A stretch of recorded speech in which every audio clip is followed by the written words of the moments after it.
Hello and welcome to today's video, where I'll guide you through changing name and password on a Huawei smartphone hotspot. Let's dive right in. First, find and open Settings on your Huawei smartphone. Once you're in Settings, locate and tap on Mobile Network. Next, within the Mobile Network settings, find and open Personal Hotspot. Here, you'll see your hotspot device name and password. To change the name, simply tap on Device Name.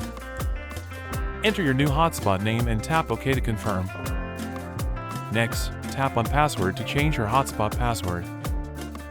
Enter your new password, ensuring it's strong by using letters, numbers, and symbols for security.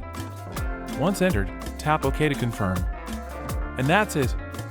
You successfully changed the hotspot name and password on your Huawei smartphone. Thanks for watching! Don't forget to like and subscribe for more helpful tutorials.